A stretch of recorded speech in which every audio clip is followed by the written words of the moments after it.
1960s and 70s, the Nigerian government started petitioning for the return of expropriated, stolen, seized African art and cultural heritage that were residing and are still residing in Europe. Even Mobutu Sese Seko of the Congo was a leading advocate for repatriation of artworks and art objects and artifacts that were mostly in Belgium in the case of the Congo. The Nigerian government has been pressing, especially for the so-called Benin bronzes, which we may know are not really, they are not bronzes and they are not all metal. They're actually brass works. But we use bronze as a catch-all for both wooden, ivory, metal works that the British Army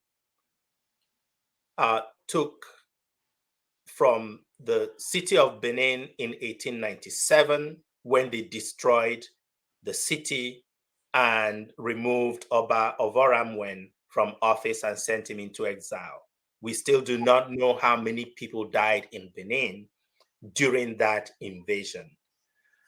The important thing here is that Benin, or rather Britain, the soldiers and the Foreign Office properly documented what they stole, what they took from Benin. Even in some of the photographs, the folks who made those photographs in 1897 or soon after wrote loot on them, right? So they knew that what they were doing is really criminal.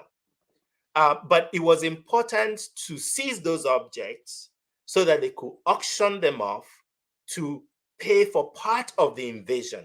This was an argument made to the palace in London in order to authorize the invasion, that the high cost of the invasion could be offset by selling off the treasures that they heard were in the palace of Benin. So this was not an accident or they stumbled into these objects and so forth. So after the invasion, they were auctioned off and sold mostly to German and today's Austrian museums. And the African governments since independence have been asking for their return. Nobody paid attention to them by any much. Until recently, I think in part because there's a new generation of Europeans who are more sympathetic to these kinds of questions about the problems that arose as a result of colonization. You also have a new class of Africans who are well placed, mostly in Western institutions, to have significant voices that these institutions can no longer afford to ignore. And then there's also the added fact that African states and countries are all beginning to pay closer attention to these questions again.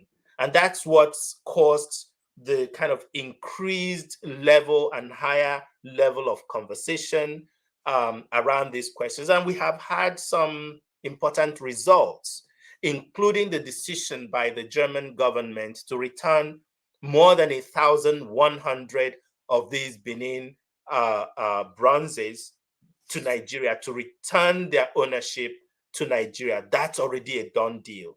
They have returned some of the works.